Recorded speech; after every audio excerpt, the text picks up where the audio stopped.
everyone, this is CACS Tejal Katarian with lots of energy. Let me start with today's session. आज हम लोग बात करने वाले हैं इंडेमनिटी एंड गारंटी कॉन्ट्रैक्ट की, जो कि होगा from section number 124 till section number 147, almost 23 sections.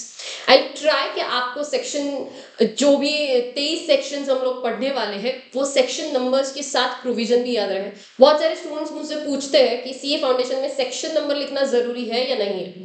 तो आई ऑलवेज से कि ट्राई टू राइट, बिकॉज देखो बहुत सारे स्टूडेंट्स लिखेंगे तो ऑल ओवर इंडिया अगर आपको compete करना है तो अगर बहुत सारे स्टूडेंट्स हैं जो लिखेंगे सेक्शन नंबर और बहुत सारे जो नहीं लिखेंगे, तो बट ऑब्वियसली बात है जो लिखेंगे उनको भले ही मतलब उनका जो इफेक्ट होगा, वो जो पेपर जब वो चेक होगा तब अपने आप वो एक इमेज बन जाएगी जो कि शायद आपके पेपर की नहीं होगी और उनको ज्यादा मार्क्स मिलेंगे. तो प्लीज मेक श्योर कि फॉर श्योर देखो मैंने भी पेपर्स चेक करे हैं तो हम मतलब वो अपने आप होता है, हम लोग जान बूझ के नहीं करेंगे बट वो अपने आप हो ही जाएगा कि वो सेक्शन नंबर देखते से ही या केस लॉस के नाम देखते से ही हम लोग मार्क्स दे देते हैं. तो प्लीज ट्राई कि आप लोग सेक्शन नंबर्स सारे याद रखें. लेट्स सी कि आपको कितने एंड में देखेंगे कि कितने सेक्शन नंबर्स याद है. पहले हम लोग रिवाइज कर लेते हैं. Late me start with the indemnity contract. Indemnity contract सिर्फ दो सेक्शंस है हमारे, सेक्शन 124 एंड सेक्शन 125. कौन से है? Section 124 and section number 125. तो let me start with the first with the word और the meaning of the word indemnity contract. Indemnity का मतलब क्या होता है? इंडेमनिटी का मतलब होता है सिक्योरिटी अगेंस्ट लॉस और to make a good loss और टू कॉम्पेंसेट फॉर लॉस. तो बेसिकली किसी का नुकसान हुआ है आपकी वजह से तो आप उस नुकसान की भरपाई करके दे रहे हो. That is nothing but indemnity. तो to make good loss, compensate for to the party who suffered the loss, that is nothing but indemnity. जैसे फॉर एग्जांपल अज्यूम करो मैं ये कहती हूँ कि देख मैंने वादा किया, किससे वादा किया है? सपोज मान लो मैंने वादा किया, ए ने वादा किया या तो एक्स से वादा किया. एक्स मतलब वो नहीं एक्स जो आप सोच रहे हो, एक्स से वादा किया है कि देख अगर वाई तेरे अगेंस्ट कोई भी केस फाइल करता है और कितना भी पैसा तुझसे मांगता है या कोई भी पैसा तुझे कॉम्पेंसेट मतलब एज अ कॉम्पेंसेशन देना पड़ेगा इन दैट केस, तो I will make sure that I will compensate that much of amount. अगर एक्स तो वाई को 5,000 रुपए दे रहा है फॉर फाइलिंग केस या जो भी केस में जो भी तुम्हारा डैमेजेस पे करना था, जो भी अमाउंट था उतना amount I will pay you. That is nothing but a promises to pay you for the loss which he has suffered. In this case हमारे एग्जांपल में मैं ले लेती हूँ 5,000 रुपए. तो 5,000 रुपए अगर उसने लॉस सफर किया है तो उतना लॉस कॉम्पेंसेट करके देगा A. That is nothing but basically indemnity. तो इसका एक सिंपल सा एग्जाम्पल है, सिंपल सा डेफिनेशन है. पहले एग्जाम्पल से भी पहले डेफिनेशन समझो.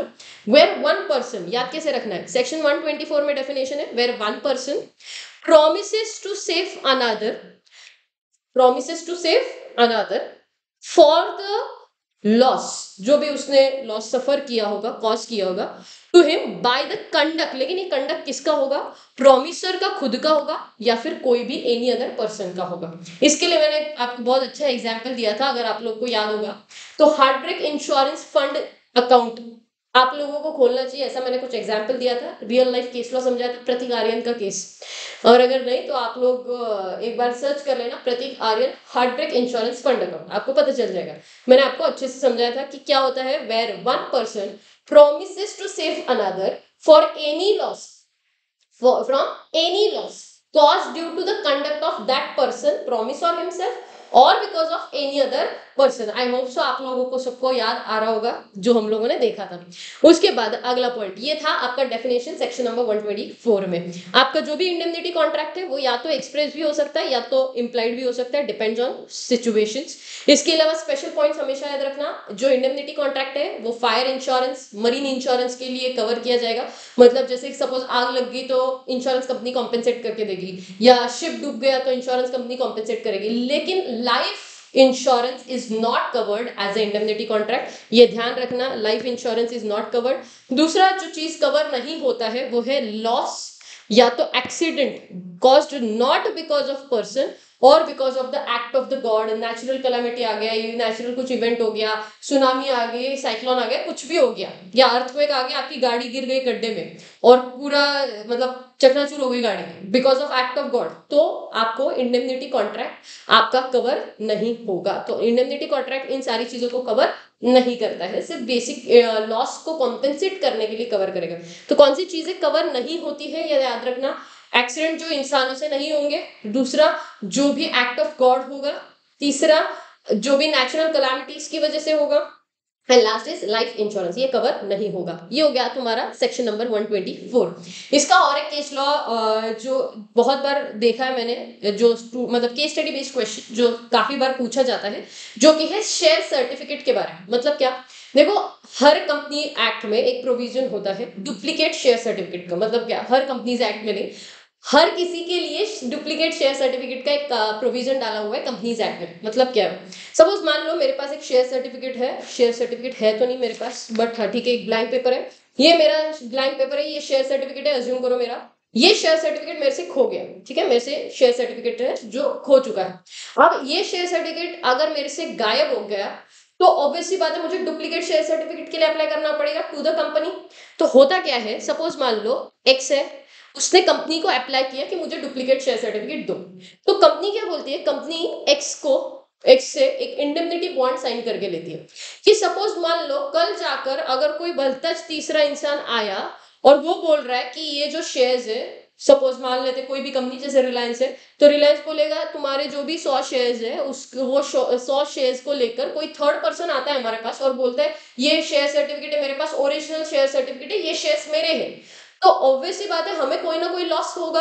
अब जो भी लॉस हमें उस थर्ड पार्टी के कंडक्ट की वजह से होगा वो हम तुमसे कॉम्पेंसेट करके लेंगे। व्हाई? बिकॉज हमने तुमको डुप्लीकेट शेयर सर्टिफिकेट दिया ही इस कंडीशन पे कि बाबा तुमसे शेयर सर्टिफिकेट गुम हुआ है, तुम्हारे पास शेयर सर्टिफिकेट नहीं है और कोई कल जाके और आपका शेयर सर्टिफिकेट लेके हमारे पास नहीं आने वाला। तो अगर कोई भी आया तो हमारा नुकसान नहीं होना चाहिए, इसलिए कंपनी इंडेमनिटी कॉन्ट्रैक्ट साइन करा के लेती है from that person. So one party that is company promises, one party that is X promises to save another that is company Reliance Industries from any loss that is shares वाला 100 shares वाला loss अगर कुछ होता है तो from the conduct of the promisor himself, या तो X के कांड की वजह से कुछ लॉस हुआ, या तो फिर थर्ड पार्टी आके अगर कभी भी कुछ भी बोलता है और जिसकी वजह से लॉस होता है कंपनी को, तो वो कॉम्पेंसेट किया जाएगा। This is nothing but indemnity contract. I hope so you are clear with indemnity contract. दूसरा पॉइंट आता है section number 125। Section 125 is nothing but simple indemnity holder के जो भी राइट्स होंगे उसके लिए दिया हुआ है। जब भी केस फाइल होगा तो क्या क्या चीजें कवर करी जाएंगी, rights of indemnity holder when sued, मतलब केस फाइल होगा तब क्या क्या होगा। सबसे पहला ही कैन क्लेम DCS मतलब डैमेजेस, ऑल द डैमेजेस। दूसरा all the cost, all the damages. उसके बाद दूसरा ऑल द कॉस्ट एंड तीसरा ऑल द सम्स। डैमेजेस अगर कोई भी सूट के लिए पे करना पड़ा, दूसरा अगर कोई भी डिफेंड करना, किसी और ने केस फाइल किया आपको डिफेंड करना पड़ा, या किसी और के अगेंस्ट आपको केस फाइल करना पड़ा तो उसका जो भी कॉस्ट होगा, लॉयर का खर्चा वगैरह, वो डैमेजेस अलग होता है, कॉस्ट अलग होता है। और जो भी अगर कॉम्प्रोमाइज वगैरह हुआ आपके केस में तो जो भी सम होगा वो, तो डैमेजेस या तो कॉस्ट या तो सम जितने भी आएंगे वो सारे के सारे इंडेमनिटी होल्डर रिकवर करके ले सकता है। बस ये ध्यान रखना कि उसने विद इन अथॉरिटी काम करना पड़ेगा। अब दो केस लॉज हमने देखे थे, इस पॉइंट पर मैंने एक ही केस लॉ समझाया था, एडमसन वर्सेस जार्विस। ये आपके केस में आपके मॉड्यूल में नहीं था, लेकिन फिर भी मैंने अलग से आपको ये केस लॉ का एक्सप्लेनेशन दिया था। ऑक्शन हुआ था, बाकी सारी चीजें आई होप आपको याद होगी। तो ट्रू ओनर बाद में आया था, तो ट्रू ओनर ने एडमसन के अगेंस्ट केस फाइल किया, फिर एडमसन ने जार्विस के अगेंस्ट किया, तो वो पूरा कहानी मैंने समझाया था। दूसरा एक और केस लॉ था गजानन मोरेश्वर वर्सेस मोरेश्वर मदान। ये केस लॉ मैंने बताया था आपको लाइबिलिटी से रिलेटेड है। क्या एज अ इंडेमनिटी कॉन्ट्रैक्ट में लाइबिलिटी कब एग्जिस्ट होती है? सिर्फ तब जब आपकी लाइबिलिटी एब्सोल्यूट हो एंड सर्टन हो। कब होगा? जब आपकी लाइबिलिटी कैसी होनी चाहिए? एब्सोल्यूट एंड सर्टन होनी चाहिए, तभी जाके आप लायबिलिटी सामने वाले पे अक्रियू होगी और फिर उसे वो पे करनी पड़ेगी। तो ये दो सेक्शंस हो गए। कौन से दो section? Section number 124 and 125 which talks about indemnity contract. अगला बात करेंगे हम लोग सेक्शन नंबर 126 से लेके 147, जितने भी सेक्शन है सारे के सारे बात करेंगे exclusively against one contract that is guarantee contract. चलो पहले समझो गारंटी कॉन्ट्रैक्ट होता क्या है। सेक्शन 126 बात करेगा गारंटी कॉन्ट्रैक्ट की डेफिनेशन के बारे में। 124 हो गया इंडेमनिटी का डेफिनेशन, 125 हो गया इंडेमनिटी होल्डर के राइट्स, 126 की बात कर रहे हैं जहां पे गारंटी कॉन्ट्रैक्ट का डेफिनेशन दिया गया है। गारंटी कॉन्ट्रैक्ट का मतलब क्या होता है रे? Contract to perform a promise और discharge from a liability of a third persons default, ठीक है, due to third persons default. Simple सी बात है कि किसी और के डिफॉल्ट के लिए मैंने किसी और को प्रॉमिस किया है कि अगर उसने कॉन्ट्रैक्ट परफॉर्म नहीं किया या पैसे पे नहीं किए तो मैं कर दूंगी। ठीक है, अब एग्जाम्पल ध्यान से समझना। पहला पॉइंट, सपोज मान लो मैंने ये प्रॉमिस किया, मेरे कुछ स्टूडेंट्स हैं वो गए और मॉल में जाके वहां पे फूड जॉइंट था या जो भी है सामने कुछ तो फूड जॉइंट था, वहां पे गए और जाके वहां पे खा के वापस आ गए। तो अगर सपोज मान लो मैंने ये कहा कि ये जो मेरे स्टूडेंट्स आए हैं वो जो भी खाएंगे उसका पेमेंट मैं करूंगी, तो ये गारंटी कॉन्ट्रैक्ट नहीं होगा। क्यों नहीं होगा? बिकॉज ये सारा जो भी खेल है वो इर्द गिर्द घूमता है एक वर्ड के, जो कि है डिफॉल्ट। मतलब क्या? जाके ये कहा कि अगर मेरे स्टूडेंट ने पे नहीं किया तो मैं पे करूंगी, then that contract called as guarantee contract. वैसे इसका वास्तविक जीवन से कोई संबंध नहीं है, ये सिर्फ और सिर्फ एक काल्पनिक एग्जाम्पल है। बाद में आके ये मत बोलना मैम हम खा के आए हैं आप गारंटी दे देना, और जितने बार भी हम लोग खाना खाने के लिए जाएंगे आप उतने बार हमारा पेमेंट करना, ये आके मत बोलना। इसलिए सारे जो भी एग्जाम्पल है सारे काल्पनिक है, पहले ही बता दो। तो पहला पॉइंट, सपोज मान लो आप गए और मैंने आपके पैसे पे कर दिए, that's just a normal contract. मैंने कहा ये जो भी सामान लेके जाना चाहता है खाना चाहता है वो खाए, मैं पैसे पे कर दूंगी, just that's just a normal contract, not a guarantee contract. लेकिन अगर मैंने ये कहा कि अगर इसने पैसे पे नहीं करे तो मैं पैसे पे करूंगी, इसका मतलब वो गारंटी कॉन्ट्रैक्ट हुआ। पहला पॉइंट। दूसरा पॉइंट, जब भी गारंटी कॉन्ट्रैक्ट होता है उसे ट्राइपैट्रिएट कॉन्ट्रैक्ट बोलते हैं। क्या बोलेंगे? ट्राइपैट्रिएट, ये वर्ड एग्जाम में आना चाहिए। ट्राइपैट्रिएट क्यों? क्योंकि तीन कॉन्ट्रैक्ट्स होते हैं।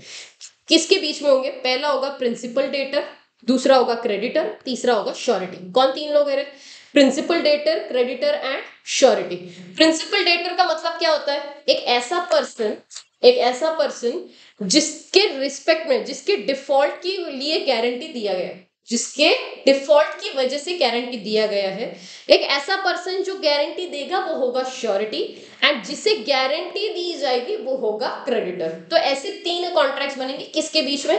पहला कॉन्ट्रैक्ट बनेगा मेन, जो कि होगा principal contract between principal debtor and creditor, जो कि एक्चुअल में जिसका, जैसे आप लोग खाने के लिए गए तो हमारे एग्जाम्पल में स्टूडेंट्स प्रिंसिपल डेटर हुए। क्रेडिटर मतलब वो जो भी किराना शॉप वाला होगा या जो भी ज्वाइंट पे आप खाने के लिए गए होंगे वो बंदा, एंड श्योरिटी मतलब मैं। तो अगर कोई भी बंदा प्रिंसिपल डेटर अगर डिफॉल्ट करता है तो उसके बिहाफ पे जो पर्सन गारंटी देगा यानी कि श्योरिटी, वो श्योरिटी किसको गारंटी दे रहा है? क्रेडिटर को दे रहा है, यानी कि जिसके लिए पैसा ड्यू होता है, जिसके पास पैसा ड्यू है। तो प्रिंसिपल कॉन्ट्रैक्ट हो गया एक। दूसरा आता है सेकेंडरी कॉन्ट्रैक्ट, जो कि श्योरिटी एंड क्रेडिटर का बीच का। और तीसरा कॉन्ट्रैक्ट होगा implied contract between principal debtor and surety. वैसे ट्राइपैट्रिएट कॉन्ट्रैक्ट्स माने जाते हैं। तो पहली बात तो सेक्शन 126 टॉक्स अबाउट कि गारंटी कॉन्ट्रैक्ट का डेफिनेशन कि थर्ड पार्टी के डिफॉल्ट की वजह से लायबिलिटी डिस्चार्ज करनी पड़ी या कॉन्ट्रैक्ट को परफॉर्म करना पड़ा। इसके अलावा ट्राइपैट्रिएट कॉन्ट्रैक्ट माने जाते हैं। कौन से तीन है? एक है implied contract, primary and secondary. Primary होगा पीडी एंड क्रेडिटर के बीच में, creditor and surety secondary, surety and principal debtor implied. कि अगर सपोज श्योरिटी ने कुछ भी पैसे पे करे हैं तो कंपलसरी श्योरिटी वो पैसा रिकवर करके ले सकता है। उसके बाद बात करेंगे इसेंशियल्स ऑफ गारंटी कॉन्ट्रैक्ट। इसका एक शॉर्ट फॉर्म मैंने निकाला है WCPL MCO। ठीक है, बहुत सारे स्टूडेंट MC पे ही रुक जाते हैं तो प्लीज MCO, CO है ये, CO इज को श्योरिटीज। ठीक है, ये किसका शॉर्ट फॉर्म है? इसेंशियल्स का। ये स्ट्रेट फॉरवर्ड डायरेक्ट क्वेश्चन आ सकता है, आया तो 4 मार्क के लिए। तो ये इसमें आपको क्या क्या लिखना है? WC मतलब क्या? वर्ल्ड कप ने। WC मतलब राइटिंग में कॉन्ट्रैक्ट होना चाहिए, जो कि सेक्शन 126 बात कर रहा है, या तो ओरल होगा या तो रिटर्न। तो सेक्शन 126 में गारंटी कॉन्ट्रैक्ट का डेफिनेशन, और ये भी लिखा है कि ओरल भी कॉन्ट्रैक्ट हो सकता है, रिटर्न में भी हो सकता है। दूसरा वेरी इंपॉर्टेंट, इस पे case study based question frame हो सकता है, सेक्शन नंबर 127। एक्सट्रीमली इंपॉर्टेंट, ध्यान से समझना क्या लिखा है। कंसिडरेशन, कंसिडरेशन को लेके वैसे ही आप लोगों ने सेकंड यूनिट में बहुत कुछ पढ़ा है, बट ये कंसिडरेशन में क्या क्या लिखा हुआ है देखो। कि पहली बात, कोई भी कॉन्ट्रैक्ट अगर आप विदाउट कंसिडरेशन करते हो तो वो वॉइड माना जाएगा। तो आप अगर ध्यान से देखोगे तो यहाँ पे जो कॉन्ट्रैक्ट हुआ था प्रिंसिपल डेटर क्रेडिटर के बीच में, कि सपोज मान लो प्रिंसिपल डेटर ने कुछ गुड्स दिए, क्रेडिटर को पैसा आना बाकी है, तो प्रिंसिपल डेटर को कुछ गुड्स दिए हैं, क्रेडिटर को पैसा आना बाकी है, तो ऑलरेडी एक कॉन्ट्रैक्ट हो गया। तो यहाँ पे दोनों तरफ से कंसिडरेशन है तो वैलिड कॉन्ट्रैक्ट है। क्रेडिटर ने श्योरिटी को गारंटी दे दिया, बट श्योरिटी ने जो गारंटी दिया है उसके बदले में क्रेडिटर से कुछ भी नहीं आ रहा, क्या ये जो कॉन्ट्रैक्ट है credit between creditor and surety, क्या ये वैलिड कॉन्ट्रैक्ट है? क्या है बिटवीन क्रेडिटर एंड श्योरिटी जो कॉन्ट्रैक्ट है, क्या ये वैलिड कॉन्ट्रैक्ट है या नहीं है? ये मेरा क्वेश्चन है। क्या ये वैलिड है? The answer is yes. Why ऐसा क्यों हुआ कि क्रेडिटर के बीच का क्या हो रहा है आज? हाँ, क्रेडिटर के बीच में एंड श्योरिटी के बीच में जो कॉन्ट्रैक्ट है वो वैलिड है, बिकॉज जो भी कंसिडरेशन प्रिंसिपल डेटर को मिला है that consideration is as good as consideration given to surety also. तो ये वैलिड कंसिडरेशन माना जाएगा। तो पीडी को जो कंसिडरेशन मिला है, कंसिडरेशन रिसीव्ड, ये रिसीव्ड है, received by PD is sufficient for surety. इसकी वजह से ये वैलिड कंसिडरेशन माना जाएगा और डायरेक्ट कंसिडरेशन होने की जरूरत नहीं है बिटवीन श्योरिटी एंड क्रेडिटर। बस ये ध्यान रखना कि पास्ट कंसिडरेशन कॉन्ट्रैक्ट में अलाउ नहीं है। मतलब क्या, सपोज मान लो जो भी प्रिंसिपल डेटर है, वो प्रिंसिपल डेटर ने पहले गुड्स लाए, 100 गुड्स लाए थे क्रेडिटर से, ठीक है। उसके बाद उस 100 गुड्स के लिए वो उसको पैसे पे करने थे। वो गुड्स के लिए हमने गारंटी नहीं ली। हमने गारंटी कब ली? जब वापस से अगला जो ट्रांजैक्शन वो करने वाला था, कि अगले ट्रांजैक्शन से पहले आपने गारंटी दी है कि यार सपोज मान ले भाई ये पे नहीं करेगा तो मैं पे कर दूंगा। तो अगले जो 100 गुड्स जो भी प्रिंसिपल डेटर लेगा उसके लिए हमने गारंटी दी है। तो पास्ट कंसिडरेशन ये जो 100 गुड्स मिला है वो अभी वाला जो कॉन्ट्रैक्ट होगा अगले 100 गुड्स का, उसके लिए कंसिडरेशन ऐसा माना नहीं जाएगा। तो पास्ट कंसिडरेशन के लिए कोई भी पास्ट कंसिडरेशन वैलिड कॉन्ट्रैक्ट में कंसिडर, मतलब पास्ट कंसिडरेशन वैलिड कंसिडरेशन नहीं माना जाएगा इस पर्टिकुलर पॉइंट में। ये ध्यान रखना। सेक्शन 127, पीडी भले ही इनकॉम्पिटेंट हो चलेगा, कोई दिक्कत नहीं। मतलब क्या, माइनर होगा PD, absolutely okay. Surety minor नहीं होना चाहिए। क्लियर हुआ? क्यों? क्योंकि देखो प्राइमरी रिस्पॉन्सिबिलिटी किसकी होती है? पीडी की होती है। अगर पीडी ने पे नहीं किया तो श्योरिटी करेगा। पीडी माइनर होगा तब भी चलेगा, बट श्योरिटी माइनर होगा तो फिर दिक्कत होगी, क्योंकि पीडी ने डिफॉल्ट किया तो श्योरिटी देने वाला। अब पीडी माइनर है, ओके नो प्रॉब्लम, श्योरिटी तो है ना आपके पास, तो इसकी वजह से श्योरिटी नहीं चलेगा, माइनर या इनकम्पिटेंट। नेक्स्ट ये हो गया दूसरा। अब देखो दो इसेंशियल्स हो गए, WC writing consideration, section 126 127 back to back. अगला है पीएल। पीएल मतलब क्या? बस क्या होना चाहिए गारंटी कॉन्ट्रैक्ट का? To make sure to secure that creditor himself against the due amount और पेमेंट ऑफ डेट। अगला existence of liability, P L liability. Liability जो भी आएगी वो टाइम बार्ड नहीं चलेगी, वो एनफोर्सिएबल बाय लॉ होनी चाहिए। मतलब 3 साल के बाद जाकर गारंटी के लिए आप मतलब गारंटी कॉन्ट्रैक्ट कर रहे हो, नहीं, वो एनफोर्सिबल बाय लॉ डेट है ही नहीं। तो अगर ऐसा डेट है ही नहीं जो एनफोर्सिबल बाय लॉ है, उसके अगेंस्ट आप गारंटी नहीं दे सकते, तो लायबिलिटी टाइम बार्ड नहीं हो सकती। पीएल हो गया। अगला अगला है एमसीओ। मतलब क्या? देखो, मिसरिप्रेजेंटेशन, कंसीलमेंट एंड कोश्योरिटीज। मतलब क्या? Misrepresentation, concealment, cosureties, section number 142 143 and आगे जाके आएगा आपको 144। तो ये सारे सेक्शंस जो है वो हम लोग बाद में देखेंगे। मैं ये वाले जो इसेंशियल्स है 120 142 143 कोश्योरिटीज वो अभी कंटिन्यू नहीं कर रही हूँ, ये आगे वापस से आएंगे बिकॉज हम लोग सीक्वेंस में जा रहे हैं। तो हमने 124 किया, 125 किया, 126 भी हुआ, 127 हुआ। So let me go ahead with the section number 128। पहले सेक्शन नंबर 128 किसके बारे में बात कर रहा है? Nature and extent of sureties liability. कुछ भी हो जाए, को एक्सटेंसिव लायबिलिटी होती है श्योरिटी की हमेशा पीडी के साथ। को एक्सटेंसिव मतलब दोनों एट पार चलेंगे, पीडी की जितनी लायबिलिटी उतनी ही श्योरिटी की भी लायबिलिटी होगी, बैल बैल चलेगा। दूसरा सेकेंडरी होगा इन नेचर, क्योंकि प्राइमरी लायबिलिटी हमेशा पीडी की होती है। पीडी ने अगर डिफॉल्ट किया तो ही surety liable, and creditor may choose to proceed against the surety first. Instead of wasting time PD के अगेंस्ट केस फाइल करेंगे फिर श्योरिटी से वो पैसा लेगा, उससे अच्छा सीधा श्योरिटी के अगेंस्ट केस फाइल करना होगा क्रेडिटर को, तो वो केस फाइल कर सकता है। सो ये बात करेगा सेक्शन 128 श्योरिटीज के लायबिलिटीज के बारे में। इसके अलावा ये जो भी टाइप ऑफ गारंटी है, इसमें 2 टाइप ऑफ गारंटी, 128 हो चुका है, 129 बात करता है कंटिन्यूइंग के बारे में। स्पेसिफिक का कोई सेक्शन नहीं है, ठीक है। 2 तरीके की गारंटी है, वन है स्पेसिफिक गारंटी, दूसरा है कंटिन्यूइंग गारंटी। स्पेसिफिक गारंटी का मतलब क्या है? सिंगल डेट के लिए आपका एक सिंगल डेट पर आपका कॉन्ट्रैक्ट है, 1 ट्रांजैक्शन, बात खत्म, एक ही ट्रांजैक्शन में गेम ओवर हो जाएगा स्पेसिफिक ट्रांजैक्शन का। एंड ये अगर डेट पे हो गया, प्रॉमिस परफॉर्म हो गया, श्योरिटी की लायबिलिटी एंड होगी। दूसरा होता है कंटिन्यूइंग लायबिलिटी। कंटिन्यूइंग गारंटी मतलब क्या? कि सीरीज ऑफ ट्रांजैक्शन के लिए आप गारंटी दे रहे हो। किसके लिए? सीरीज ऑफ ट्रांजैक्शन के लिए लायबिलिटी होगी, बट जब तक देखो सीरीज ऑफ ट्रांजैक्शन में या तो आपके ट्रांजैक्शन सीरीज वाइज खत्म हो जाए, तो आपकी लाइबिलिटी खत्म हो जाएगी एज ए श्योरिटी, या तो फिर एज ए श्योरिटी आप कभी भी रिवोक करके ले सकते हो गारंटी, आपकी गारंटी को, जब भी आप कंटिन्यूएशन में जब भी आपको चाहिए तब। वो कैसे करेंगे, क्या अगले सेक्शंस है वो हम देखेंगे। Section 130 and 131 talks about revocation of continuing guarantee. ठीक है, मैंने ऑलरेडी बता दिया रिवोकेशन ऑफ कंटिन्यूइंग गारंटी 130 131, तो हम उसको बारे में देखेंगे। बट जब तक रिवोक नहीं कर रहा है, also you understand the word meaning of the word revocation, तो रिवोकेशन जब तक नहीं हो रहा तब तक वो लाइबिलिटी चलती रहेगी। तो स्पेसिफिक एंड कंटिन्यूइंग ऐसे दो टाइप के गारंटीज होते हैं। इसके अलावा मैं before I go with the section number 130 131 मैं डिफरेंशिएशन के बारे में बात कर लेती हूँ। Indemnity contract and guarantee contract, पहला डेफिनेशन का डिफरेंशिएशन है कि इंडेमनिटी जो है वो टू लॉस को कॉम्पेंसेट करने के लिए है, and guarantee contract to make sure कि सिक्योर करने के लिए अपने आप अगेंस्ट द ड्यू, जो भी पेमेंट ड्यू है या डेट है उसके अगेंस्ट। दूसरा, यहाँ पे दो पार्टीज होती है, यहाँ पे तीन होती है। दो पार्टीज कौन है, इंडेमनीफायर, इंडेमनिटी होल्डर, यहाँ पे पीडी, श्योरिटी, क्रेडिटर। जो भी नेचर ऑफ लाइबिलिटी कैसा होगा, पीडी के इंडेमनीफायर की जो लाइबिलिटी होती है वो प्राइमरी एंड अनकंडीशनल होती है। पीडी की लाइबिलिटी प्राइमरी होती है, श्योरिटी की सेकेंडरी एंड कंडीशनल होती है। ठीक है, उसके बाद तीसरा टाइम ऑफ लाइबिलिटी। यहाँ पे कोई रिक्वेस्ट वगैरह कुछ नहीं होगा, यहाँ पे रिक्वेस्ट करना पड़ेगा पीडी को कि देख मैं पैसा पे नहीं कर सकता, तू मेरे ब्याह पे पैसा पे कर दे।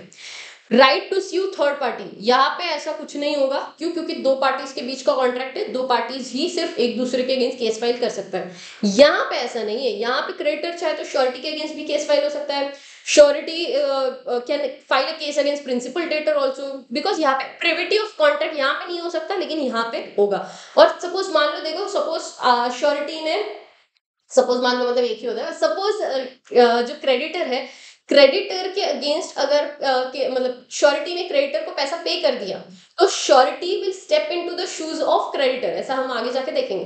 तो जैसे श्योरिटी के पास सारे राइट्स आ जाएंगे जो क्रेडिटर के थे, तो इसीलिए श्योरिटी भी पीडी के अगेंस्ट केस फाइल कर सकता है।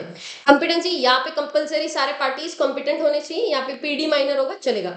ये पॉइंट मैंने ऑलरेडी कवर कर लिया, कौन सा वाला रहे, ये वाला compensation of loss and security to creditor, ये मैंने ऑलरेडी कवर कर लिया। कौन से दो थे ये, कौन से पॉइंट्स थे ये, डिफरेंशिएशन के between indemnity and guarantee contract. उसके बाद अगला पॉइंट एक बार याद कर लो, 6 पॉइंट्स है। पहला दो पार्टीज, तीन पार्टीज, दूसरा फिर उसके नाम, फिर लाइबिलिटी कैसे कैसे होगा, तीसरा रिक्वेस्ट करेंगे नहीं करेंगे, चौथा पर्पस क्या है तुम्हारा जो ये कांड करे जा रहे हो तुम, और लास्ट वाला, लास्ट एक right to sue and last competency. उसके बाद क्या बात करनी है मुझे, next point, before I go ahead with the section number 130 and 131 जो कि आपको यहाँ पे मिलेगा, 130 एंड 131 यहाँ पे मिलेगा। But before I go ahead with that, एक मिनट में मैं 132 एक्सप्लेन कर देती हूँ। ठीक है, फिर उसके बाद, क्योंकि वो सारा कंटिन्यूएशन में, ठीक है, अगले जितने भी है ना वो सारे कंटिन्यूएशन में आएंगे डिस्चार्ज ऑफ श्योरिटी के, तो इसलिए पहले मैं ये 132 एक्सप्लेन कर देती हूँ। हेडिंग क्या देखो, 2% contract with the third party. क्या है heading, 2% contract with the third party, मतलब क्या, 2% contract with among themselves that one of them will be liable only on the default of another, but third party's rights will not be affected by this contract even if he was aware of that contract or not। मतलब क्या, suppose मान लो surety 1 surety 2, ठीक है, इन दोनों ने creditor को surety दी है कि देख अगर प्रिंसिपल डेटर ने डिफॉल्ट कर दिया तो हम तुझे पैसे दे देंगे। ये दो श्योरिटी को श्योरिटीज साथ में जाते हैं, तो को श्योरिटीज ने ये कॉन्ट्रैक्ट कर लिया है। कितने लाख का है रे, 10 लाख का। ओके, और ये है, ये एक कॉन्ट्रैक्ट हो गया, और एक कॉन्ट्रैक्ट हुआ है किसके बीच में, इन दो श्योरिटीज के बीच में। क्या बोल के, S1 ने कहा है S2 से कि बॉस देख अगर तूने डिफॉल्ट किया तो ही मैं पे करूंगा। S1 एंड S2 के बीच में भी एक कॉन्ट्रैक्ट हुआ है कि तूने डिफॉल्ट किया तो ही मैं पे करूंगा। मतलब यहाँ पे इन दोनों के बीच में जो सेकंड कॉन्ट्रैक्ट हुआ है उसमें प्राइमरी लायबिलिटी जाती है S2 पे, वैसे प्राइमरी नहीं बोल सकते, सेकेंडरी, बट हाँ जो भी लायबिलिटी जाएगी वो किस पे जाएगी, S2 पे वो लायबिलिटी जाएगी। जब S2 डिफॉल्ट करेगा तो S1 पे करेगा, तो पहले S2 को 10 लाख रुपए पे करने पड़ेंगे, फिर S1 पे करेगा। तो इसीलिए ऐसा बोला गया है कि भले ही क्रेडिटर को ये वाले कॉन्ट्रैक्ट के बारे में पता हो या ना पता हो, फर्क नहीं पड़ता, कुछ भी हो जाए, क्रेडिटर जो है, क्रेडिटर के पास जो लायबिलिटी, क्रेडिटर के पास ये राइट होगा कि वो चाहे तो पहले S1 के अगेंस्ट भी केस फाइल कर सकता है और S1 से भी पैसा रिकवर कर सकता है। श्योरिटी के राइट कभी भी अफेक्ट नहीं, क्रेडिटर के राइट कभी भी अफेक्ट नहीं होंगे। इसी के बारे में ये पूरा का पूरा सेक्शन है, सेक्शन नंबर 132। इसके बाद हम लोग बात करेंगे डिस्चार्ज ऑफ श्योरिटी के बारे में, that is revocation, conduct and invalidation of contract के बारे में।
तो अब हम लोग बात करेंगे सेक्शन नंबर 130, 131 के बारे में।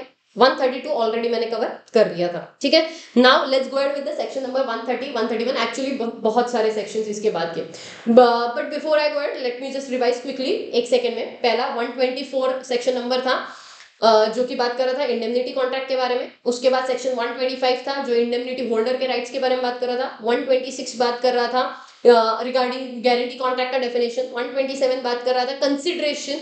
128 बात कर रहा था प्रिंसिपल डेटर का जो को एक्सटेंसिव लाइबिलिटी, याद है तुमको जो लाइबिलिटी था श्योरिटी का, उसके बारे में। 129 बात कर रहा था कंटिन्यूइंग गारंटी के बारे में। एंड हमने 132 देखा था जिसमें वो दो श्योरिटीज के बीच में भी एक कॉन्ट्रैक्ट होगा, बट उसकी वजह से थर्ड पार्टी के राइट्स अफेक्ट नहीं होंगे। ऑलरेडी इतने सेक्शंस डन है। अब बात करेंगे 130, 131 पे। चलो let's go ahead with the discharge of surety. इसमें तीन चीजें हैं, रिवोकेशन की वजह से, क्रेडिटर के कंडक्ट की वजह से एंड इनवैलिडेशन ऑफ कॉन्ट्रैक्ट की वजह से। इसमें सबसे पहले रिवोकेशन पे बात करते हैं, जो कि तीन तरीके से हो सकता है। एक है नोवेशन, एक है नोटिस, एक है श्योरिटी का डेथ, ठीक है। एक क्या है, श्योरिटी का डेथ। अब ये जो नोवेशन है ये बात करेगा सेक्शन नंबर 62 में। नोवेशन किसके बारे में बात करेगा, सेक्शन नंबर 62, जो कि आपको ऑलरेडी आता है, ठीक है। ये वापस से ये बेसिक अगर 6 यूनिट्स याद होंगे तो उनमें हमने एक यूनिट में पढ़ा था, 4th यूनिट में। नोवेशन का मतलब क्या होता है, आप फ्रेश कॉन्ट्रैक्ट लेकर आते हो जिसकी वजह, देखो जो कॉन्ट्रैक्ट है तीन पार्टीज के बीच में, principal debtor, surety and creditor. तो अब होता क्या है, मेन कॉन्ट्रैक्ट किसका है, प्रिंसिपल डेटर, क्रेडिटर। अब प्रिंसिपल डेटर और क्रेडिटर के बीच में ही नोवेशन हो गया तो श्योरिटी इमीडिएटली डिस्चार्ज हो जाएगा। अगर उसे पता ही नहीं और if he is not agreeing with the terms, जो भी नया फ्रेश कॉन्ट्रैक्ट बन रहा है उसके साथ वो अग्री नहीं है तो उसको इमीडिएटली डिस्चार्ज हो जाएगा। डिस्चार्ज का मतलब क्या है, डिस्चार्ज का मतलब है उसको लायबिलिटी लेने की जरूरत नहीं है प्रिंसिपल डेटर की, इसलिए डिस्चार्ज ऑफ श्योरिटी। तो पहला पॉइंट नोवेशन मतलब सेक्शन 62, जहां पे नया कॉन्ट्रैक्ट बनेगा या तो बिटवीन द मतलब जो भी between principal debtor and creditor और with the new parties, with the same parties और न्यू पार्टीज, अगर आपको याद होगा तो इसलिए एक one of the way is what, novation, जहां पे fresh contract, same party, different party. Old contract immediately discharge, तो श्योरिटी पे डिस्चार्ज। सेक्शन हो गया पहला, कौन सा, 62, जिसपे श्योरिटी डिस्चार्ज हो रहा है। दूसरा सेक्शन नंबर 130 एंड 131, ये दोनों कंटिन्यूइंग गारंटी को रिवोक करने के लिए बनाए हुए सेक्शन है। यहाँ पे थोड़ा सा गड़बड़ हुआ था, ओके। पहला, कंटिन्यूइंग गारंटी को जब रिवोक किया जाएगा, ये सारे नोट्स आपको डिस्क्रिप्शन में मिलेंगे, उसमें मैंने रेक्टिफाई करके डाला हुआ, ठीक है। कंटिन्यूइंग गारंटी जो रिवोक होगा उसमें क्या है, देखो, फॉर कंटिन्यूइंग गारंटी है, ठीक है, कंटिन्यूइंग गारंटी है। अब सपोज मैं श्योरिटी हूँ, मैंने कंटिन्यूइंग गारंटी के लिए गारंटी दिया है किसी क्रेडिटर को, कुछ ट्रांजैक्शंस हो गए और मैं गारंटी को रिवोक करना चाहती हूँ, तो मैंने नोटिस दे देना चाहिए थर्ड पार्टी को या क्रेडिटर को। तो अगर मैंने नोटिस दे दी तो फिर मैं फ्यूचर ट्रांजैक्शन के लिए लायबल नहीं हूं, लेकिन पास्ट ट्रांजैक्शन के लिए मैं लायबल रहूंगी। क्यों, क्योंकि मैंने पुराने इसकी लायबिलिटी को रिवोक नहीं मैं कर सकती, बिकॉज वंस लायबिलिटी अक्रूज फिर आप वहां पे रिवोक नहीं कर सकते। एक्रू होने से पहले आप रिवोक कर लो, चलेगा, कोई दिक्कत नहीं है। But specific guarantee can be revoke only if principal debtor has not accrued the liability. Suppose मान लो मैंने एक स्पेसिफिक ट्रांजैक्शन के लिए लाइबिलिटी दी थी, स्पेसिफिक कॉन्ट्रैक्ट है, स्पेसिफिक ट्रांजैक्शन की लाइबिलिटी दी 10 लाख रुपए की गारंटी, वो 10 लाख के गुड्स लेगा, उसके अगेंस्ट मैंने लाइबिलिटी दी। वो गुड्स लेने से पहले, वो लाइबिलिटी एक्रू होने से पहले मैं चाहूँ तो रिवोक कर लूँ, कोई दिक्कत नहीं, लेकिन अगर मैंने बाद में रिवोक किया तो स्पेसिफिक गारंटी रिवोक नहीं होगा। कंटिन्यूइंग गारंटी 10 ट्रांजैक्शन के लिए दिया था, 4 ट्रांजैक्शन हो गए, अगले 5th ट्रांजैक्शन से मैं अपनी लाइबिलिटी को रिवोक करके ले सकती, गारंटी को रिवोक करके ले सकती हूँ, मेरे ऊपर लाइबिलिटी नहीं आएगी, लेकिन पुराने जो 4 ट्रांजैक्शन है उसके लिए मैं लायबल हूँ।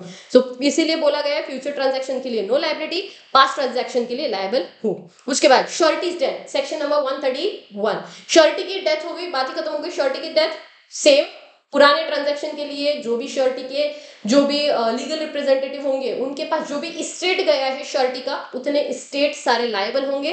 पास्ट ट्रांजैक्शन के लिए, फ्यूचर के लिए नो लायबिलिटी। तो 130 हो गया, 131 हो गया, 130 नोटिस, 131 श्योरिटी का डेथ। ये सारे किसके हैं? ये सारे डिस्चार्ज ऑफ श्योरिटी है। कब श्योरिटी डिस्चार्ज होगा? बाय रिवोकेशन से। अगला बाय रिवोकेशन के 3 हो गए, इसका शॉर्ट फॉर्म मैंने बना के रखा हुआ है, देख लो आप, आपको याद होगा तो वेल। मुझे क्या होता है, मुझे इनिशियल्स से याद रहती है ये सारी चीजें, तो मैंने शॉर्ट फॉर्म क्या बनाया हुआ है, NND novation notice death, NND VRCC MCC, ठीक है, NDD NND VRCC MCC, NND VRCC MCC, ऐसा मुझे याद होता है, आपके ऊपर है, आपको याद करना है कर सकते हो, नहीं तो आपको कुछ और तरीके से याद करना है, आपका चॉइस। पहला NND हमारा डन हो चुका है बाय रिवोकेशन। अब अगला बात करते हैं बाय क्रेडिटर्स के कंडक्ट की वजह से, उसमें भी 3 चीजें हैं, एक्चुअली 4 चीजें आएंगी।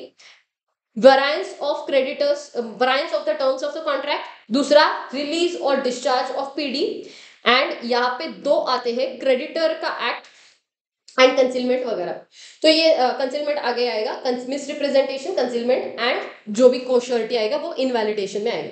तो इस तरीके से अगले 3 पॉइंट आएंगे, तो 1 बाय 1 सारे पॉइंट समझेंगे। सबसे पहला मैं वेरायंस ऑफ द टर्म्स पे बात करती हूँ। सिंपल सा फंडा है, अगर कोई भी terms, all transaction taking place after such variance, अगर सपोज कोई भी चेंज कर दिया आपने कॉन्ट्रैक्ट में, उसके बाद जितने भी ट्रांजैक्शन होंगे, अगर श्योरिटी को मंजूर नहीं है तो श्योरिटी लायबल नहीं होगा, सिंपल टर्म्स में, सेक्शन नंबर 133। उसके बाद 134 के बारे में बात करते हैं, रिलीज और डिस्चार्ज ऑफ PD, मतलब क्या, क्रेडिटर ने या तो कॉन्ट्रैक्ट कर दिया नया जो प्रिंसिपल डेटर के साथ किया है, या तो फिर डज एनी एक्ट और omission and the legal consequences of which will discharge the PD। Example से समझो, मान लो क्रेडिटर ने प्रिंसिपल डेटर को बुलाया और बोला, प्रिंसिपल डेटर आजा, एक काम करते, कॉन्ट्रैक्ट करते, मैं तेरे अगेंस्ट कभी भी केस फाइल नहीं करूंगा, ये कॉन्ट्रैक्ट करते, श्योरिटी इमीडिएटली डिस्चार्ज, क्योंकि तुम तो ऐसा करके तो फिर तो सीधी सी बात है, तुम तो कभी भी श्योरिटी को फंसा दोगे।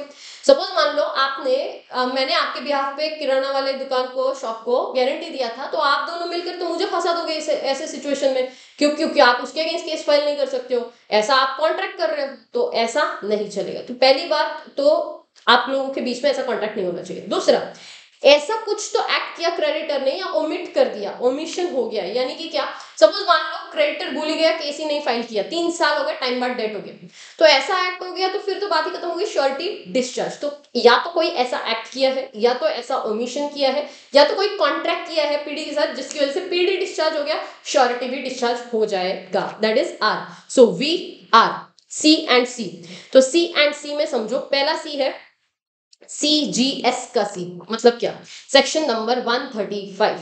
अब ये सेक्शन 135 किसके बारे में बात कर रहा है, समझो, compounding not to sue principal debtor and to give time to the principal debtor.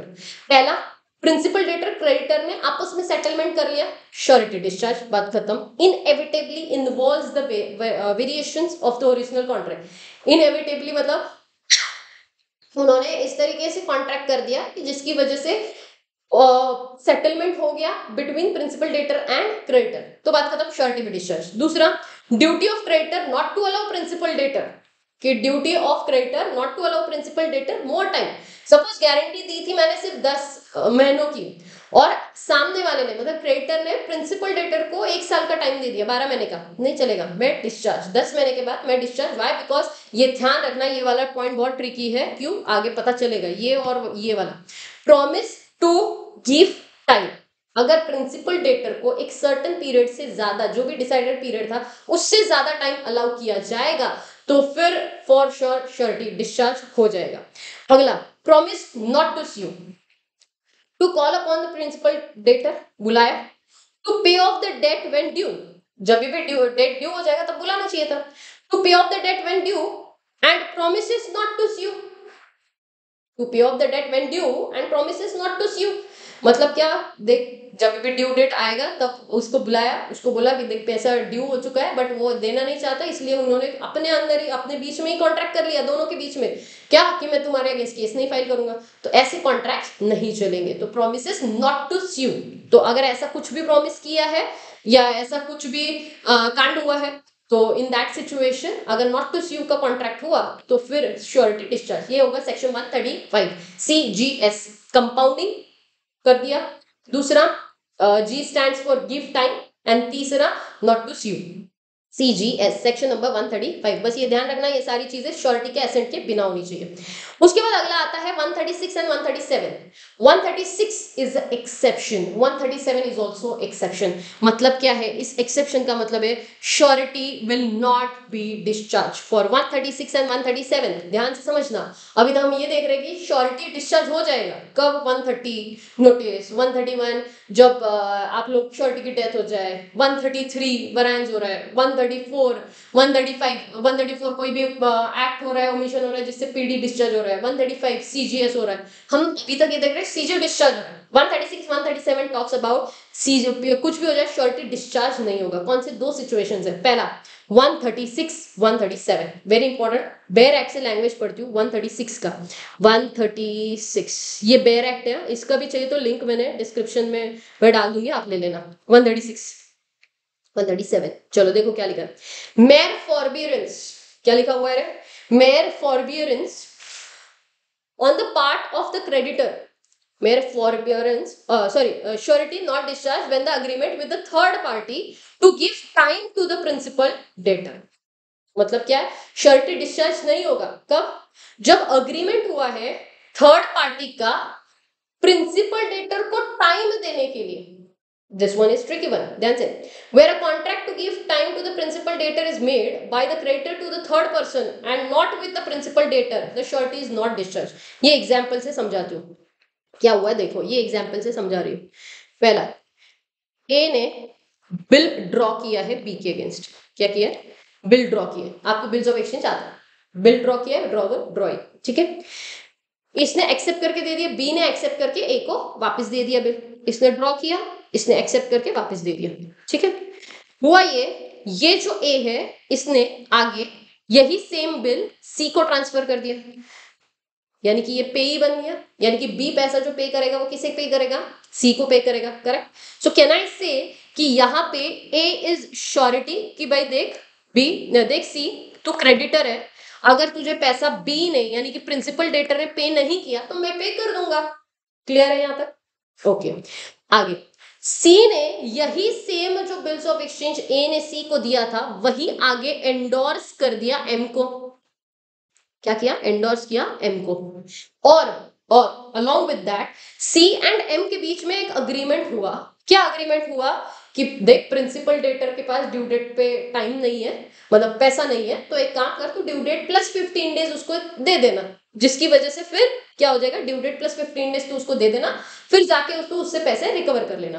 तो contract to give time to principal debtor किसके बीच का है रे, ये जो क्रेडिटर है एंड थर्ड पार्टी है उसके बीच का है। In this situation surety will not be discharged, surety won't be discharged। so basically अगर कॉन्ट्रैक्ट होता है क्रेडिटर एंड थर्ड पार्टी, लगाओ सेक्शन नंबर 136, लेकिन वही अगर कॉन्ट्रैक्ट होता between B and C, that is principal debtor and creditor to give time to principal debtor, मैं अलग कलर से ड्रॉ करती हूँ, हाँ अगर वही पिंक कलर दिख रहा है, अगर बी सी के बीच में होता तो 135 श्योरिटी इज डिस्चार्ज, लेकिन वही अगर एम एंड सी के बीच में हुआ है surety is not discharge, section number 136। I hope so you understood the concept.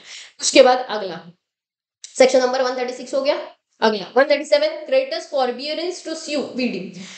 फॉरबियरेंस मतलब क्या किया, प्रिंसिपल डेटर ने सोचा यार एक काम करते हैं, क्रेडिटर ने सोचा एक काम करते हैं, प्रिंसिपल डेटर के अगेंस्ट केस फाइल करने की जगह directly I file the case against surety, काय के लिए टाइम वेस्ट करना।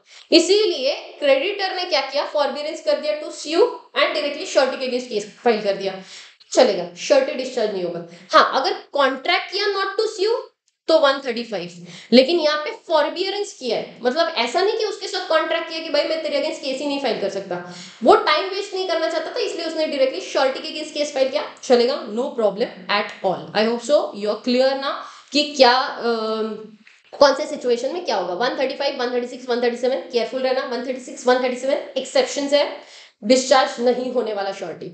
अगला अगला बात कर रहे हैं हम लोग सेक्शन नंबर 139, 138 बाकी है, वेट करना, आगे आएगा, वेट करो। 139 पे मैं बात कर रही हूँ। अगला जो लास्ट वाला सी हमारा बाकी था, क्रेडिटर्स एक्ट और ओमिशन इम्पेयरिंग रेमेडीज, ठीक है, मतलब क्या, क्रेडिटर ने कुछ ऐसा एक्ट किया जो कि इनकंसिस्टेंट है with the rights of surety, कि श्योरिटी के पास कुछ राइट्स थे, जैसे सिक्योरिटीज था या कुछ भी था क्रेडिटर के पास जो एक्चुअली देना चाहिए था श्योरिटी को वापस, अगर श्योरिटी पे ऑफ कर देता है तो, बट श्योरिटी को नहीं दिया, या सपोज मान लो जो सिक्योरिटी था वही उसने किसी और को दे दिया, या सपोज मान लो कुछ भी ऐसा, श्योरिटी के पास बहुत सारे राइट्स थे, कुछ भी वेरिएशन किया, कुछ भी ऐसा कांड किया हो, क्रेडिटर्स का ऐसा एक्ट या ओमिशन हुआ हो जिसकी वजह से राइट अफेक्ट हुआ है श्योरिटी का, ठीक है, जो कि हम आगे देखेंगे, आगे हम लोग को आएगा राइट्स ऑफ श्योरिटी। अगर ये जो राइट्स है, अगर ये राइट्स में कुछ भी कांड हुआ ना तो श्योरिटी डिस्चार्ज हो जाएगा। ये कहाँ लिखा है, सेक्शन नंबर 139 में लिखा हुआ है। अभी बीच के वापस से सेक्शन गायब है, 140, 141 जो नीचे है, वेट करना, बीच के मैं बात कर लेती हूँ। अगला जो MCC था, इट इज 142, 143, 144। पहला 142 मिसरिप्रेजेंटेशन हुआ कुछ भी मटेरियल फैक्ट में, तीसरा उसके बाद 143 कंसीलमेंट किया तुमने, तुम चुप हो, कोई जो मटेरियल फैक्ट बताना चाहिए था वो बताया नहीं, and last 144 cosureties, creditor shall not act upon it until the cosureties join it. मैंने ये एसेंशियल्स में आपको याद होगा तो ये पॉइंट छोड़े थे, क्यों, क्योंकि ये इधर कवर हो रहे थे, 142, 143, 144 MCC, मिसरिप्रेजेंटेशन, कंसीलमेंट एंड कोश्योरिटीज। तो इन सारे सिचुएशंस में क्या होगा, इन सारे सिचुएशंस में माना जाएगा कोश्योरिटी डिस्चार्ज हो जाता है। 142, 143, 144, ठीक है, ये अगला भी था 135, 139, ठीक है, 136, 137 एक्सेप्शंस में जाते हैं, ठीक है, 138 हम लोग देखेंगे, वेट करना। क्लियर हुआ, कोई दिक्कत है यहाँ तक? आई होप सो। अभी तक के जितने भी सेक्शंस है आप लोग को बहुत अच्छे से याद हो चुके होंगे, बीच का पार्ट अभी सिर्फ लास्ट वाला पार्ट हमारा बाकी है। चलो, without wasting time let me start with the next part, that is last part, and that is rights of cosureties, ठीक है, ये एक ही पेज बाकी है हमारा, राइट्स ऑफ कोश्योरिटीज का, ठीक है, let me complete this.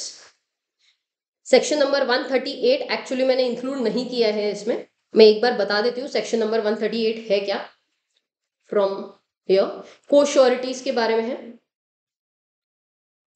Release of one of the cosureties does not discharge the others, मतलब क्या, सपोज मान लो 3 कोश्योरिटीज है ABC, क्रेडिटर ने A को रिलीज कर दिया, दैट डजंट मीन कि B एंड C भी रिलीज हो गए, ठीक है, 3 कोश्योरिटीज है, अगर ऐसा सिचुएशन है, यहीं पे ड्रॉ करते हैं, सपोज मान लो 3 श्योरिटीज है A B एंड C, ठीक है, क्रेडिटर ने बोला A को बोला है कि तू पे मत करना, इसका मतलब ये नहीं है कि B एंड C ये दोनों भी रिलीज हो गए, नहीं, ये दोनों अभी भी लायबल है।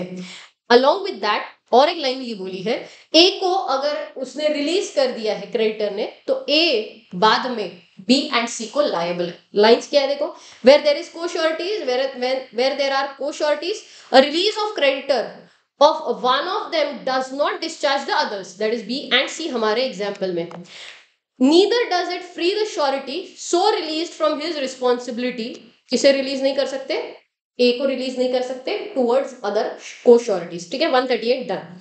अब बचे हुए कंप्लीट कर लेते हैं, 138 डन हो चुका है, 140, 141 बाकी था ना इधर, तो वो हमारा है यहाँ पे 140, 141, और बचे हुए जो 143 के बाद बचे थे हमारे, 144 के बाद 145, 146, 147, बचे हुए 5 सेक्शंस है, हम लोग पहले कवर कर लेते हैं, then we will revise entire topic.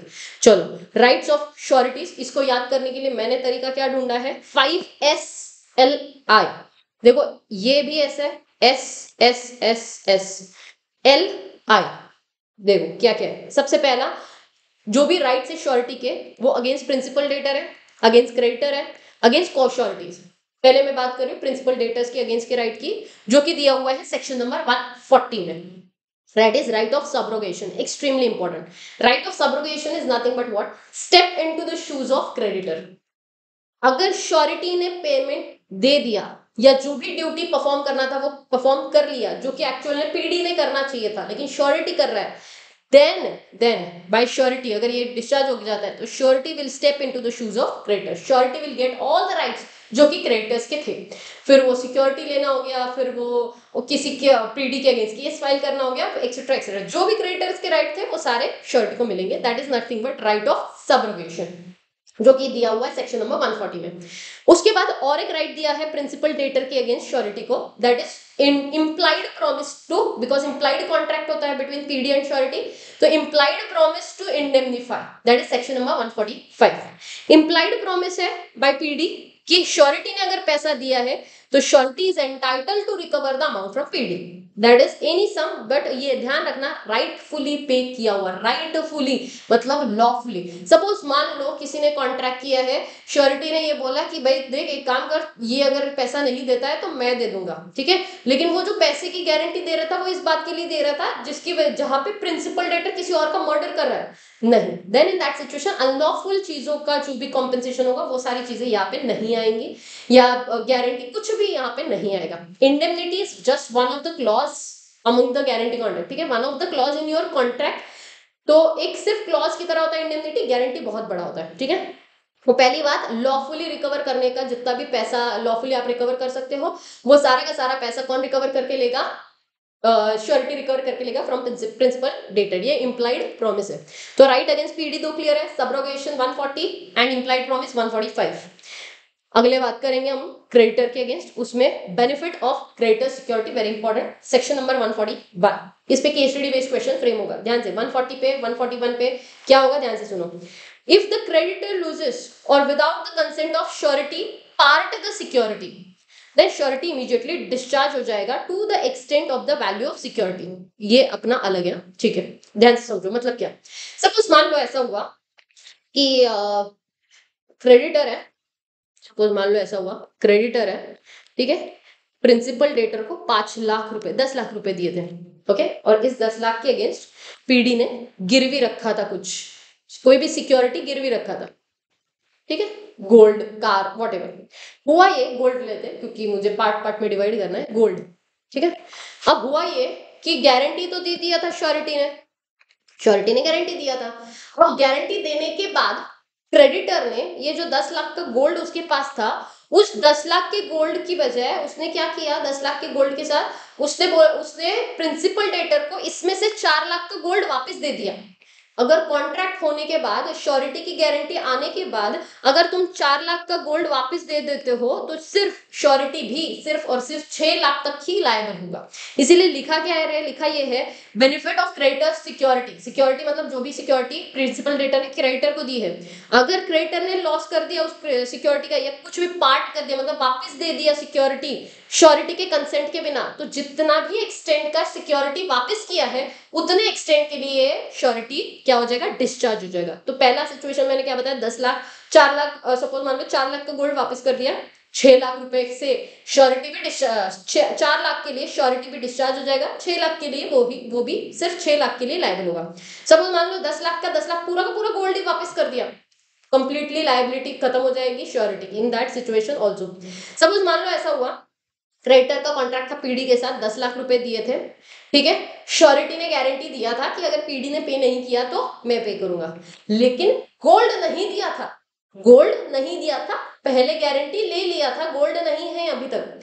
बाद में जाके क्या हुआ, आगे जाके 1 महीने के बाद ऐसा हुआ प्रिंसिपल डेटर ने क्रेडिटर को, ध्यान से समझना ये ट्रिकी एग्जांपल है और एग्जाम में आएगा केस स्टडी और आप गलत आंसर लिखोगे। क्रेडिटर है, 10 लाख का गारंटी दिया है पीडी को, इसने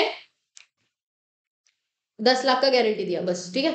एक यहाँ पे एक श्योरिटी है, श्योरिटी ने गारंटी दिया क्रेडिटर को, पीडी अगर पे नहीं करता तो मैं पे कर दूंगा। अभी तक गोल्ड वगैरह कुछ भी नहीं। ये होने के बाद, सारे कॉन्ट्रैक्ट खत्म होने के बाद प्रिंसिपल डेटर बाद में जाता है और गोल्ड गिरवी रख के आता है, गोल्ड गिरवी रखता है। और ये गोल्ड गिरवी रखा हुआ उसे ऐसा लगता है यार नहीं यार, गोल्ड गिरवी रख दिया, हमारी खानदानी मतलब खानदानी निशानी थी खानदान की, और ऐसे कैसे हम लोग गोल्ड गिरवी रखा है, हमको गोल्ड वापस लेके आना चाहिए। और अगले ही दिन ये गोल्ड वापस से पीडी लेके आता है अपने घर। तो क्या ये सिक्योरिटी का डिस्चार्ज हुआ या पार्ट करी गई सिक्योरिटी? यस और नो। क्या श्योरिटी डिस्चार्ज होगा? यस और no? The answer is no, surety won't be discharged, surety liable रहेगा। व्हाई? बिकॉज तुम्हारे कॉन्ट्रैक्ट होने के बाद गोल्ड का ट्रांजैक्शन हुआ था जिसमें तुम्हारा इन्वॉल्वमेंट वैसे ही नहीं था, ठीक है, और तुम्हारे निगेटिव में कोई भी कुछ भी कांड नहीं हुआ है। जब पहले कॉन्ट्रैक्ट में जब सिक्योरिटी नहीं था तब तुम ओके थे, तो बाद में फिर यू शुड बी ओके, ठीक है। तो इसीलिए ये कॉन्ट्रैक्ट में लायबिलिटी श्योरिटी डिस्चार्ज नहीं होगा, यहाँ पे श्योरिटी डिस्चार्ज होगा up to 4 lakh. I hope so you are clear with this section number 141। अगला, राइट टू सेट ऑफ। अगर ऐसा है कि किसी भी तरीके से if PD had any due against the creditor, suppose मान लो पीडी और क्रेडिटर के बीच में कॉन्ट्रैक्ट हुआ था जहाँ पे क्रेडिटर से लेना था पैसा पीडी को 10 लाख रुपए, तो क्रेडिटर ने पैसा दिया था पीडी को 10 लाख रुपए, एंड दूसरा और एक कॉन्ट्रैक्ट हुआ था 1 लाख का जो पीडी को रिसीव करना था क्रेडिटर से। मतलब बेसिकली दो कॉन्ट्रैक्ट हो गए। कैसे? कौन से दो कॉन्ट्रैक्ट है? एक कॉन्ट्रैक्ट है पीडी ने पैसा दिया था क्रेडिटर को 1 लाख का, और दूसरा कॉन्ट्रैक्ट है ये 10 लाख का। तो नेट ऑफ पे कर सकता है श्योरिटी, कोई दिक्कत नहीं, 9 लाख रुपए पे कर दो, खत्म करो। अगला, ये क्या था? Right to set off, no section number.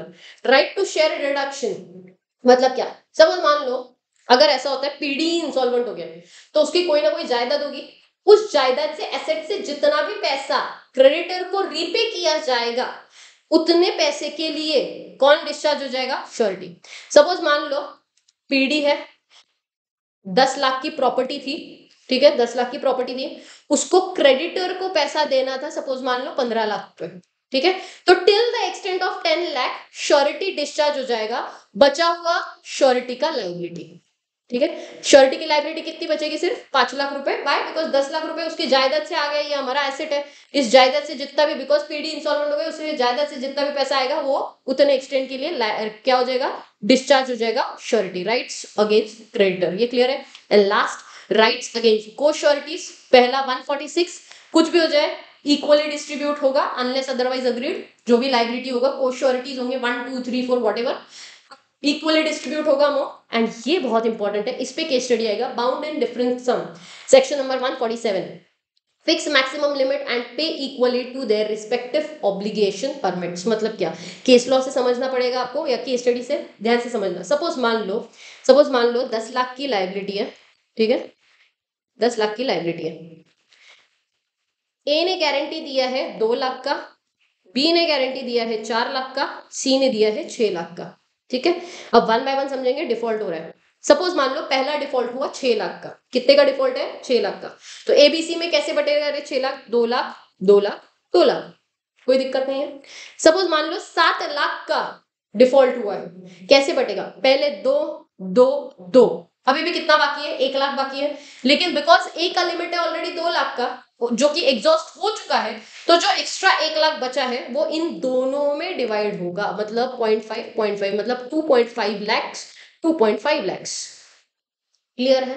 अगला, सपोज मान लो 8 लाख का नुकसान हुआ, 2 लाख 2 लाख 2 लाख, अभी भी कितने बाकी है? 2 बाकी है। 2 किस में बटेंगे? इसके लिए 1 लाख, इसके पास 1 lakh. I hope so you are clear किस तरीके से डिस्ट्रीब्यूशन होगा। सपोज 10 लाख का 10 लाख ही पूरा कांड कर दिया तो कैसे बटेगा? 2 2 2, ठीक है। कैसे बटेगा रे? 2 2 2, अभी कितने बाकी है? 4 बाकी है।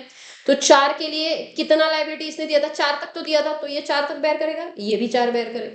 क्लियर है? नहीं, इससे ज्यादा लायबिलिटी अगर होगी, सपोज मान लो लायबिलिटी ज्यादा, श्योरिटी ने श्योरिटी कम दी थी, तो फिर उस हिसाब से टू दैट एक्सटेंट ओनली, जितना भी आपने एक्सटेंट तक का लायबिलिटी दिया होगा मैक्सिमम उतना ही आप लायबल हो, और जो बचा हुआ एक्स्ट्रा वाला होता है वो बचे हुए में लायबिलिटी जो भी होगा वो इक्वली डिस्ट्रीब्यूट किया जाएगा। आई होप सो ये आपको क्लियर है। सेक्शन नंबर 147 ये एग्जाम में आता है कई बार केस स्टडी बेस्ड क्वेश्चन के लिए।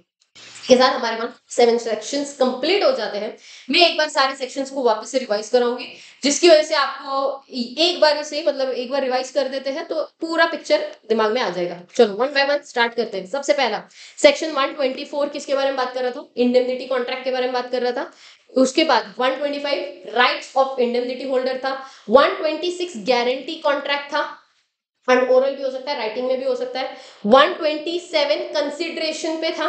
कंसिडरेशन का आई होप सो आपको याद है, पीडी मतलब पीडी जो भी श्योरिटी का जो भी श्योरिटी के लिए जो भी कंसिडरेशन है, it is as good as जो पीडी को मिला है। 127 128 टॉक्स अबाउट जो को extensive liability of surety, PD जितना होगा उतना बैल बैल वाला। उसके बाद 129 कंटिन्यूइंग गारंटी था। 130 से स्टार्ट हो गए थे दो चीजें, एक तो राइट्स वाला पार्ट था जो आगे जाके आएगा, एंड दूसरा था डिस्चार्ज ऑफ श्योरिटी। तो 130 पे कंटिन्यूइंग गारंटी के केस में दो सेक्शंस थे रिवोकेशन के, 130 131। 130 था नोटिस के बेसिस पे रिवोक करो, और ये था श्योरिटी की डेथ हो गई तो रिवोक करो, ठीक है। उसके बाद था 133 जो कि रिवोकेशन का था, आपको याद होगा तो एनडी सेक्शन 62 भी था इसमें, जो डिस्चार्ज ऑफ श्योरिटी का था, जिसमें नोवेशन था, फिर नोटिस था, फिर श्योरिटी का डेथ था। फिर था बीआरसीसी 133 वरायंस कर दिया, टर्म्स में चेंज कर दिया, कुछ भी चेंज हो गया। 134 की बात करते हैं तो release, R stands for release of principal debtor. उसके बाद 135 एक था जिसमें सीजीएस था, कंपाउंड किया या तो गिव टाइम या तो नॉट टू स्यू क्रेडिटर। और एक था बीच में दो एक्सेप्शंस थे, 136 137, ऐसे दो एक्सेप्शंस थे। इसमें था कि आपने किसी थर्ड पार्टी के साथ, क्रेडिटर ने किसी थर्ड पार्टी के साथ कॉन्ट्रैक्ट किया है to give the time to principal debtor, तो डिस्चार्ज नहीं होगा। And forbearance to sue creditor, forbearance to sue principal debtor, तो 137 139 138 बीच में ही अलग से था कि को श्योरिटीज रिलीज नहीं होंगे। वन ऑफ द को श्योरिटी को रिलीज किया, इसका मतलब ये नहीं बाकी दो भी रिलीज हो गए, वो था अलग से ही था वो। उसके बाद 139 था कुछ भी ऐसा एक्ट या ओमिशन किया है जिसकी वजह से प्रिंसिपल लेटर रिलीज हो जाता है तो क्रेडिट श्योरिटी भी डिस्चार्ज। तो ये सारे राइट्स थे। आई होप सो आपको इतने सारे सेक्शंस याद है। इसके बीच का भी एक सेक्शन था 132 जो कि था दो श्योरिटीज के बीच में S1 S2 कॉन्ट्रैक्ट हुआ है, सेकंड कॉन्ट्रैक्ट की वजह से पहला जो कॉन्ट्रैक्ट हुआ है विद द थर्ड पार्टी उसके राइट्स अफेक्ट नहीं होंगे। उसके बाद बात करेंगे जो राइट्स के बारे में था सब कुछ इसके बाद का, ठीक है। बीच के एक दो तीन सेक्शन बाकी, 142 143 144 मिसरिप्रेजेंटेशन, कंसीलमेंट एंड को श्योरिटी। जब तक दूसरा को श्योरिटी नहीं आएगा तब तक श्योरिटी, पहला जो को श्योरिटी है उसका भी लायबिलिटी कुछ भी नहीं होगा। उसके बाद बीच के सेक्शंस गायब थे। 140 था सबरोगेशन के बारे में, आपको याद है, right against the principal debtor, subrogation था। उसके नीचे ही था सिक्योरिटी डिपार्ट कर दिया, राइट अगेंस्ट क्रेडिटर था। उसके बाद आपके सामने नोट्स रखना ताकि आपको क्लिक हो। एक था 145 ऑल्सो जिसमें इम्प्लाइड कॉन्ट्रैक्ट होता है between the principal debtor and surety, कि कुछ भी जो भी पैसा श्योरिटी ने दिया है it is implied principal debtor वो रीपे कर दे, तो ये इम्प्लाइड प्रॉमिस था, 140 हो गया। फिर उसके बाद यहाँ पे सेट ऑफ और वो था अगला चार्ट, प्रिंसिपल डेटर के बाद क्रेडिटर के अगेंस्ट के राइट थे, उसमें था यहाँ पे right to set off and reduction वाला, वो हमारा हो चुका है। एंड 140 142 हो गया, 144 हो गया, 145 हो गया, बचे सिर्फ दो, 146 147। 146 था इक्वली डिस्ट्रीब्यूट किया गया को श्योरिटीज के राइट्स थे अगेंस्ट को श्योरिटीज, तो इक्वली डिस्ट्रीब्यूट होगा and different sum 147। I hope so आपको सारे सेक्शन नंबर्स भी याद है एंड आपको ये सारे प्रोविजंस भी याद है। इसी के साथ ये सेशन में यही खत्म करती हूँ। अगर हो सके तो लाइक जरूर करना क्योंकि बहुत मेहनत करी इस सेक्शन नंबर्स को भी याद करवाने के लिए एंड तरीके के लिए कि किस तरीके से आप कौन कौन सी चीजें जो याद कर सकते हो, शॉर्ट फॉर्म्स बनाए या व्हाटएवर जो भी है। तो इसी के साथ ये सेशन को हम यही खत्म करते हैं। हम लोग मिलेंगे अगले सेशन में। Till then take care and bye bye, all the best, keep studying.